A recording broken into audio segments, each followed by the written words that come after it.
1000 ఏనుగుల బలం కలిగినవాడు కీచకుడు. శత్రువులను ఒక్క పిడికిలి దెబ్బతో చంపగల గొప్ప వీరుడు కీచకుడు. తన భుజ బలంతో యుద్ధంలో ఏనుగులను, గుర్రాలను సైతం దారుణంగా సంహరించగలవాడు కీచకుడు. కీచకుడిని చూస్తేనే శత్రువులు యుద్ధం చేయకుండా భయపడి పారిపోయేవారు. దీన్ని బట్టే మనం అర్థం చేసుకోవచ్చు కీచకుడు ఎంత బలవంతుడో అని. ఈ కీచకుడు మత్స్య దేశానికి సర్వ సైన్యాధ్యక్షుడు. ఇతనిని సింహబలుడని కూడా పిలుస్తారు. మత్స్య దేశానికి రాజు విరాటుడు, ఆయన భార్య సుదేష్ణ. ఆమె తమ్ముడే ఈ సింహబలుడు. కీచకుని తండ్రి సూతాదేశధీషుడు. మాళవ రాజ్య కన్య మాళవి వలన సూతాధీషునికి 106 మంది పుత్రులు కలిగారు. పెద్ద కొడుకు కీచకుడు. మిగిలిన 105 మంది ఉపకీచకులుగా సోదరునికి నీడలా ఉంటారు.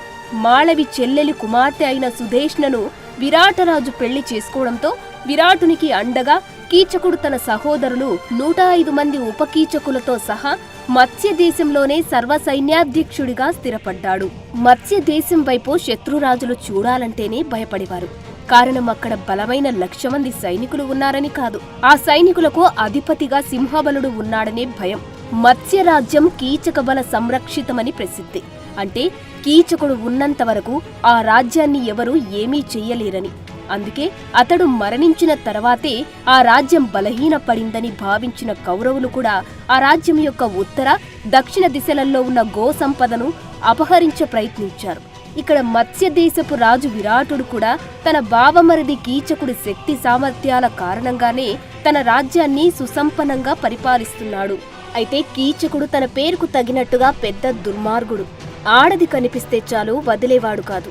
తన రాజ్యంలోనే ఎంతో మంది అందమైన కన్యలను ఎత్తుకొచ్చి రోజుకొకరు చొప్పున తన అంతఃపురంలోనే పడక గదిలో వారిని బలవంతంగా అనుభవించేవాడు. చివరకు పెళ్లైన అందమైన ఆడవారిని సైతం వదలకుండా తమ భర్తల ముందే మానభంగం చేసేవాడు.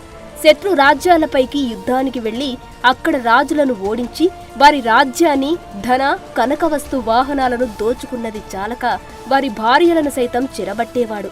ఆ మహారాణులను తన రాజ్యానికి ఎత్తుకువచ్చి తన ఉంపుడు గత్తెలుగా ఉంచుకునేవాడు.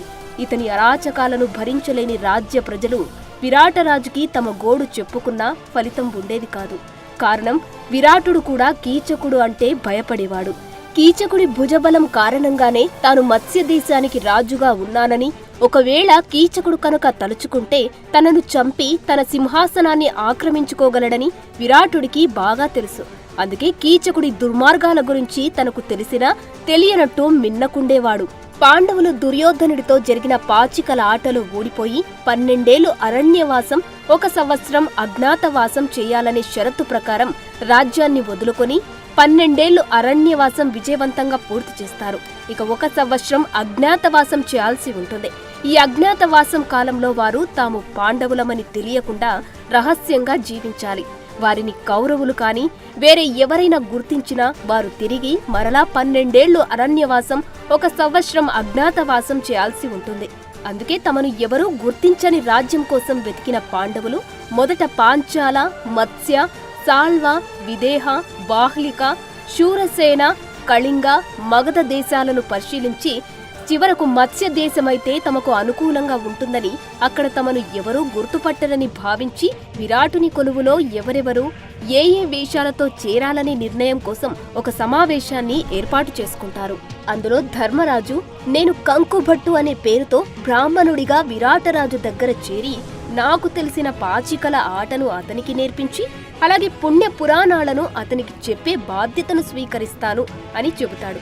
తర్వాత భీముడు సోదరులారా, నేను పాకశాలలో వంటవాడిగా చేరి రాజుగారికి అలాగే వచ్చిపోయే అతిథులకు రకరకాల వంటలను చేసి పెడతాను. ఇకపై నా పేరు వలనుడు అని చెప్పగా తర్వాత అర్జునుడు లేచి నేను దేవతల రాజధాని అమరావతికి వెళ్ళినప్పుడు అక్కడ అప్సరస ఊర్వశి నన్ను నపుంసకడవు కమ్మని శపించింది. కాని ఆ శాప ఫలితాన్ని నా అభిష్టానుసారమే అనుభవించవచ్చని ఇంద్రుడు నాకు మాట ఇచ్చాడు. ఇప్పుడు ఆ శాపాన్ని వరంగా మార్చుకుంటాను. పేడీ రూపుతో బృహన్నల పేరుతో నాట్యాచారునిగా విరాటుని కొలువులో చేరుతాను. విరాటుని కూతురైన ఉత్తరకు నాట్యాన్ని నేర్పుతాను అంటాడు. ఆ తర్వాత నకులుడు లేచి తాను అశ్వశిక్షకునిగా దామగ్రంథి పేరుతో విరాటుని కోటలో స్థానం సంపాదిస్తానని, అక్కడ ఉన్న అశ్వాలను ఎలా అధిరోహించాలి అనే దానిపై సైనికులకు శిక్షణ ఇస్తానని చెబుతాడు. తర్వాత సహదేవుడు లేచి, నేను తంత్రిపాలుడనే పేరుతో గోశాలలో చేరి అక్కడ ఉన్న ఆవులను అడవికి తీసుకెళ్లి మేపి తర్వాత వాటి పాలు పితికే పనివాడిగా చేరతాను అంటాడు. ఇక చివరగా ద్రౌపది లేచి, నేను మాలినిగా పేరు మార్చుకొని విరాటరాణి సుధేష్ణకు సైరంధ్రిగా పనిచేస్తాను అని చెబుతుంది. అందరూ అనుకున్నట్లుగానే విడివిడిగా వెళ్లి విరాటరాజు దగ్గర పనిలో చేరతారు. అక్కడ అందరూ బాగా పనిచేస్తూ రాజుగారి దగ్గర మంచి పేరు సంపాదించుకుంటారు. ఇలా 10 నెలలు గడుస్తాయి. ఇంకొక 2 నెలలు ఉంటే వారి అజ్ఞాతవాసం పూర్తవుతుంది. విరాటుని కొలువులో పాండవులందరూ ఏ ఇబ్బంది లేకుండా సంతోషంగా జీవిస్తూ మిగిలిన 2 నెలల కాలం త్వరగా పూర్తయితే బాగుండు అని అనుకుంటూ ఉండగా వారు ఊహించని ఉపద్రవం కీచకుని రూపంలో రానే వస్తుంది.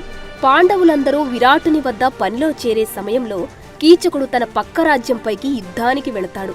10 నెలల పాటు సాగిన ఆ యుద్ధంలో శత్రువుని ఓడించి విజయంతో తిరిగి వచ్చిన కీచకుడు విరాటుడిని కలిసి యుద్ధ విశేషాలను అతనికి చెప్పి ఆ తర్వాత తన అక్క సుధేష్ణను చూడడానికి ఆమె అంతఃపురానికి వస్తాడు. అక్కడ తన అక్కకు సపర్యాలు చేస్తున్న మాలిని పేరుతో ఉన్న ద్రౌపదిని మొదటసారిగా చూస్తాడు. అత్యద్భుత అందగత్య అయిన ద్రౌపది అలియాస్ మాలినిని చూసి కనురెప్పలు సైతం వేయకుండా నకసిక పర్యాంతం మాలినిని తదేకంగా చూస్తూ ఉంటాడు. మాలిని అందంతో అతనిలోని కామాంధుడు మేలుకుంటాడు. తాను ఎంతో మంది అందగత్తెలను చూశాను కాని ఈమె అందం ముందు వారంతా దిగదుడిపే. ఇంతటి అందగత్తెను అనుభవించని తన జీవితం వృధా అనుకున్న కీచకుడు ఆమె ఎవరని అక్క సుధేష్ణాదేవిని అడుగుతాడు. రాక్షస ప్రవృత్తి గల సోదరుని ఆంతర్యం గ్రహించిన సుధేష్ణ తడబడి ఆమె పేరు మాలిని, తనకు మేకప్ చేయడానికి కొత్తగా వచ్చిన పని మనిషి అని చెప్పి వేరే పని ఉన్నట్టుగా అక్కడి నుండి వెళ్లిపోతుంది. ఇదే అదునుగా భావించిన కీచకుడు మాలిని దగ్గరకు వచ్చి, మాలిని, నీ అందం నన్ను పిచ్చివాడిని చేస్తుంది. నీవు ఒప్పుకుంటే నిన్ను నాదానిని చేసుకుని నిన్ను ఈ రాజ్యానికి మహారాణిని చేస్తాను అంటాడు. అప్పుడు మాలిని, అన్నా, అక్కా చెల్లెలున్న వాడివి, నేను హీన వంశంలో పుట్టి దాసి వృత్తిలో ఉన్నదానిని, నా ఈ వేషాభాషలు నీకు జుగుప్స కలిగించడం లేదా అంటుంది దీనంగా. అందుకు కీచకుడు విలాసంగా నవ్వుతూ, దాసిగా ఉండాల్సిన కర్మ నీకేంటి? నువ్వు ఒప్పుకుంటే మా అక్క సుధేష్ణనే నీకు దాసిగా నియమిస్తాను. అంతేకాదు నా భార్యలందర్నీ నీకు దాసిలుగా ఉంచుతాను. నిన్ను అష్టైశ్వర్యాలలో ముంచుతాను. నేను తలుచుకుంటే నిన్ను ఇప్పుడే మానభంగం చేయగలను. కాని నీవు ఇష్టపడి నా దగ్గరకు వస్తే ఆ మజానే వేరు అని మాలిని చేయి పట్టుకుంటాడు. కీచకుని చేతిని విసిరికొట్టిన మాలిని కోపంతో, కీచక, నా భర్తలు 5. వారు శౌర్యనిధులు, శత్రు సంహార విద్యలో విశారాదులు, దేవ అంశగల గంధర్వులు. సాక్షాత్తు ఇంద్రాదులు దిగివచ్చి నీకు అభయమిచ్చినా ప్రయోజనముండదు. నీ మంచి కోరి చెబుతున్నాను, కొంచెం ముందు వెనుకలు ఆలోచించుకో. అధికార బలంతో బలగర్వంతో అహంకరించి చావుని కొని తెచ్చుకోకు అని హెచ్చరించి అక్కడి నుండి బయటకు వెళ్లిపోతుంది. కీచకుడు నిర్లక్ష్యంగా నవ్వుకుంటూ పక్క గదిలో ఉన్న తన అక్క సుధేష్ణ దగ్గరకు పోయి, ఆ మాలిని నా వశం కావాలి. నీవు ఆమెని ఎలాగైనా ఒప్పించి నా గదికి పంపే భారం నీదేనంటాడు. అప్పుడు సుధేష్ణ తన తమ్ముడు కీచకునికి పరిపరి విధాల నచ్చచెప్పడానికి ప్రయత్నిస్తుంది. చివరకు మూర్ఖుని మనసు మార్చలేమని అర్థమై, నాయనా, కేవలం ఒక దాసి పొందు కోసం నీవు ఇంతగా పరితపించనేలా? మనము మన అంతస్తు దృష్టిలో పెట్టుకొని నీకు చెప్పాను గాని వేరేమీ కాదు. నాకు కొంచెం వ్యవధి ఇస్తే ఆమెను నయానో భయానో దారికి తెస్తాను. ఏదో ఒక వంకతో నీ మందిరానికి పంపుతాను అంటూ ఊరడించి కీచకుడిని అక్కడి నుండి పంపించేస్తుంది. తన రాజప్రసాదానికి వెళ్లిన సింహబలుడు మాత్రం క్షణాలు లెక్క పెడుతున్నాడు. సౌందర్య రాశి మాలిని రాక కోసం నిరీక్షిస్తున్నాడు. మందిరంలో ఎక్కడ అడుగుల సవ్వడి వినిపించినా సింహబలుడు ఉత్సాహంగా ఆతృతగా చూపులు సారిస్తున్నాడు. సోదరుని బుద్ధి సుధేష్ణకు పూర్తిగా తెలుసు.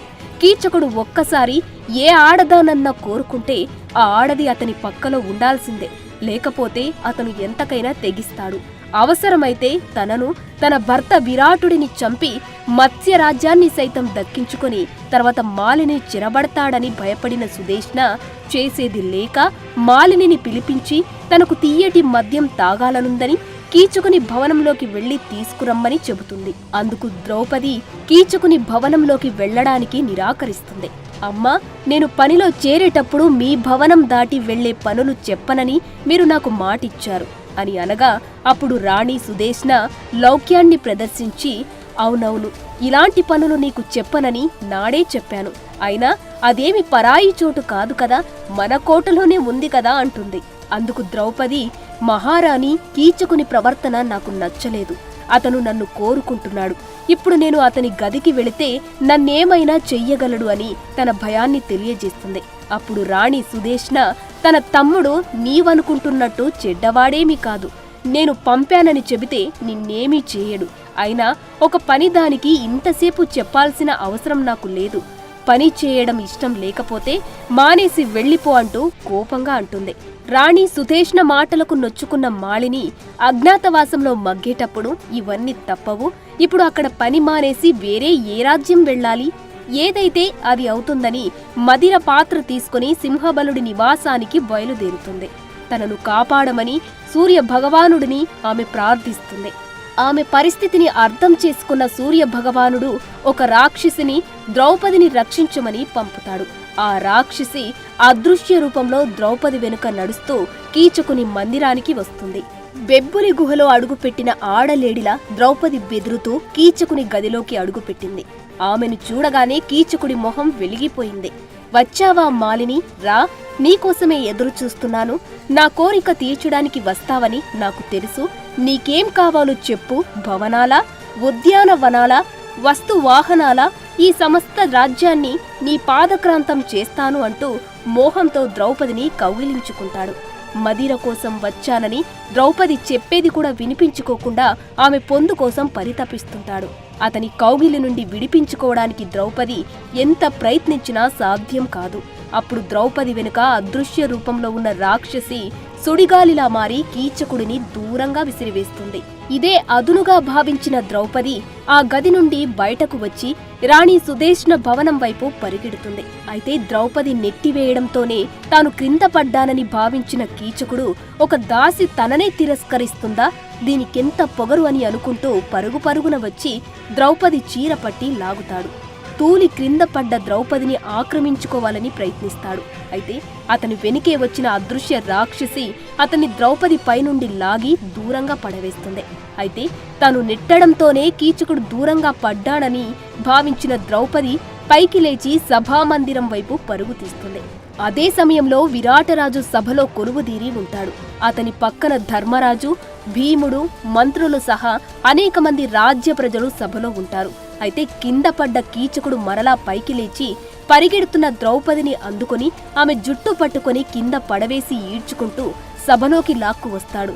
ద్రౌపదిని బూతులు తిడుతూ తన కాళ్లతో ఆమె పొట్టలో తంతాడు.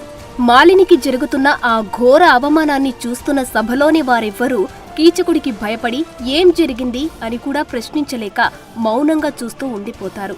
ఆ దృశ్యాన్ని చూసిన భీముడు కోపంతో కీచకుడిని చంపడానికి పైకి లేవబోగా అది గమనించిన ధర్మరాజు, ఇప్పుడు నీవు ఏమీ చెయ్యకు అన్నట్టుగా చూస్తాడు. ధర్మరాజు చేసిన సైగతో భీముడు తన కోపాన్ని దిగమింగుకొని మౌనంగా చూస్తూ ఉంటాడు. ద్రౌపదిని తన కాళ్లతో తంతూ, రేపటికల్లా నీవు మనసు మార్చుకొని నా గదికి రాకపోయావో నీ ప్రాణం తీస్తా అంటూ బూతులు తిడుతూ సభలో నుండి బయటకు వెళ్లిపోతాడు కీచకుడు.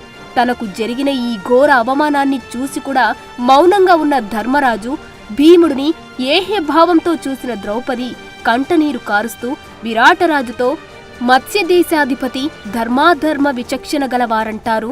ఏలినవారు సైతం కీచకుని ఆకృత్యాన్ని చూసి ఆపలేకపోవడం నా దురదృష్టం. సభలో ఇందరు పెద్దలున్నారు. ఏ ఒక్కరికైనా కీచకుని దుశ్చర్య ఏవగింపు కలిగించలేదా? ఈ రాజ్యంలో సాధారణ స్త్రీలకు రక్షణ లేదా? నా గంధర్వ పతులు 5 ధర్మవేత్తలు, దుష్ట శిక్షణలో శిష్ట రక్షణలో ఆరితేరిన శూరులు, పరాక్రమంలో శస్త్రాస్త్ర సంపదలో వారికి వారే సాటి. నాకు జరిగిన ఘోర పరాభవానికి నా భర్తలు తప్పక కీచకుని శిక్షిస్తారు అంటూ నిందిస్తుంది. ఒక సాధారణ దాసి నిండు కొలువులో రాజుని నిర్భీతిగా నిలదీసిన విరాటుడు ఆగ్రహించలేదు. మాలిని స్థితికి జాలిపడ్డాడు. తాను నిస్సహాయుడు.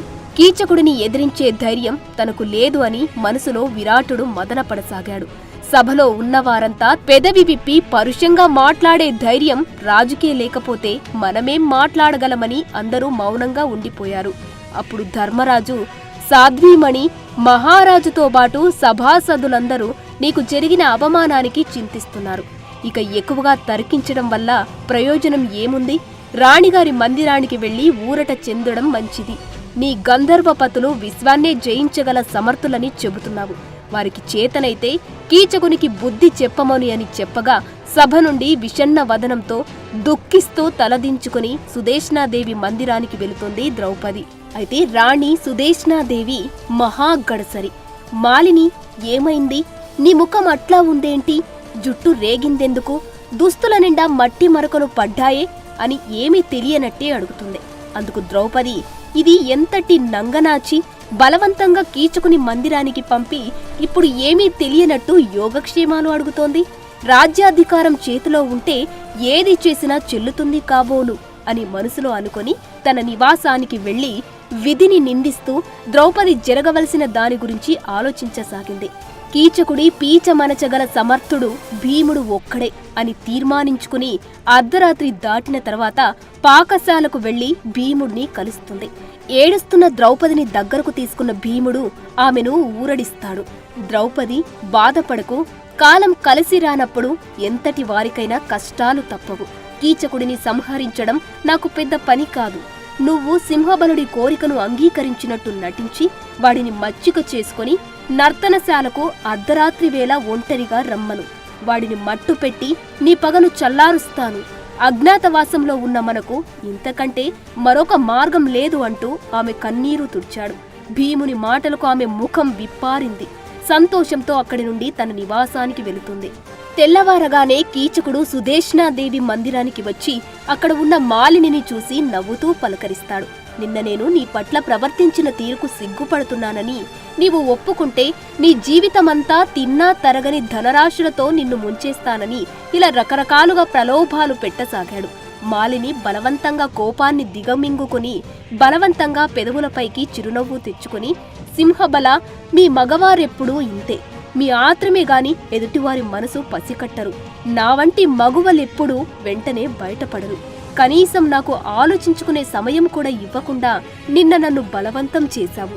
ఇలాంటి విషయాలు రహస్యంగా జరగాలి. వెనక ముందు ఆలోచించకుండా 10 మందిలో నన్ను అల్లరి పెట్టావు అని నిష్ఠూరంగా అంటుంది. మాలిని మాటలకు ఆనందంతో కీచకునికి మతి భ్రమించినట్టయింది.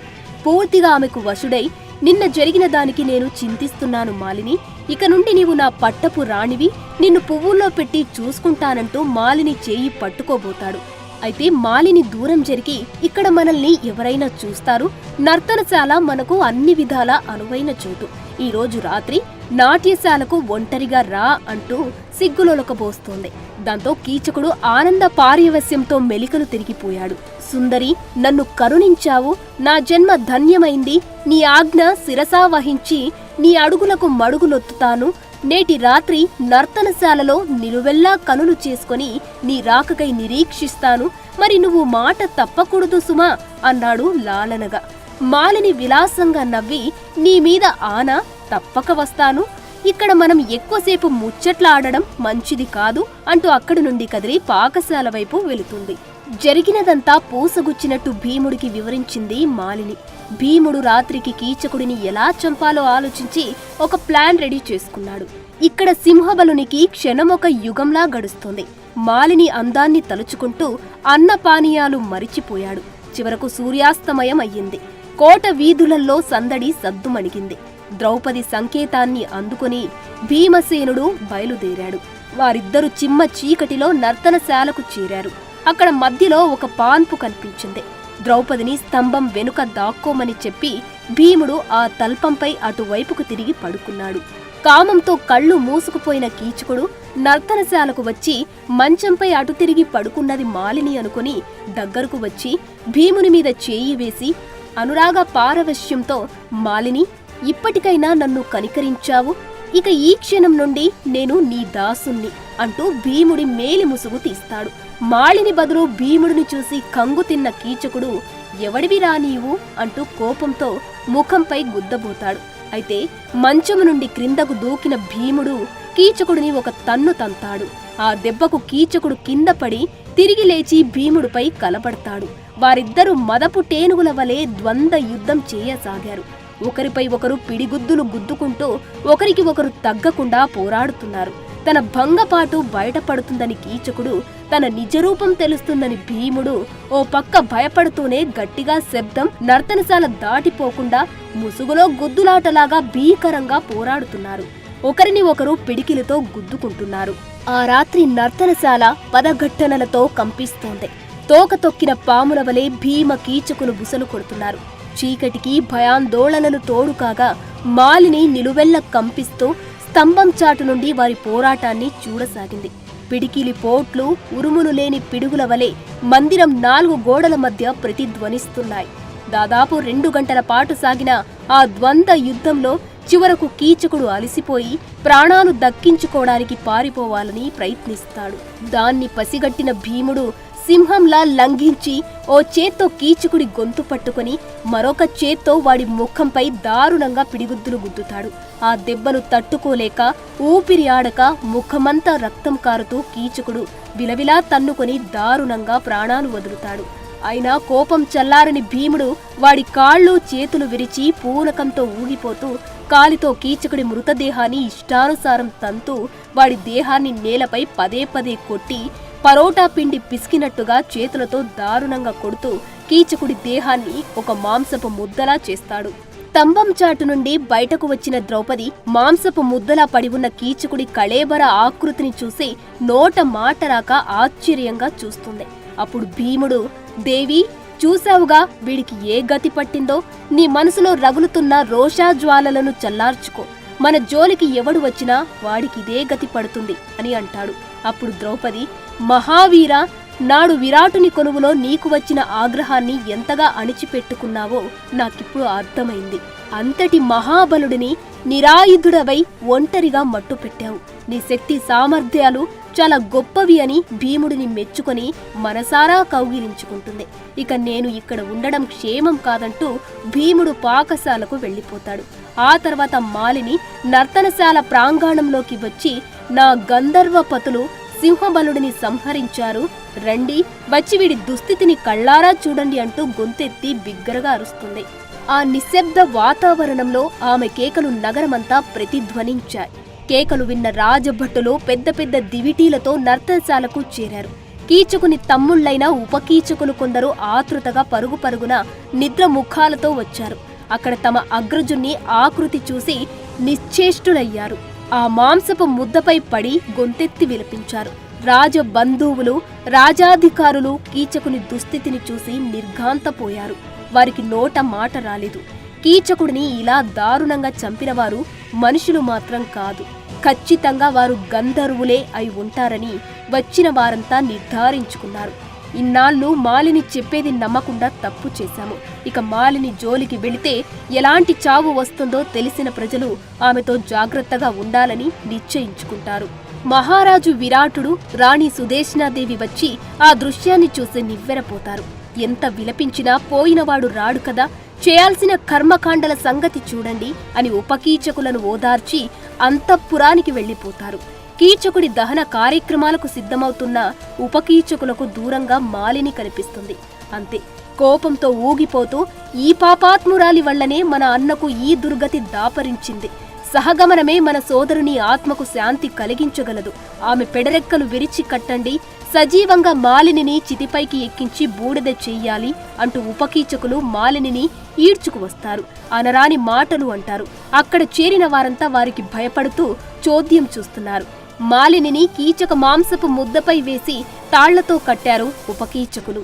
దూరం నుండి ఈ దృశ్యాన్ని చూస్తున్న విరాటరాజు ఈ సమయంలో వారిని ఆపినా ఆగరని అర్థమై మౌనంగా ఉన్నాడు.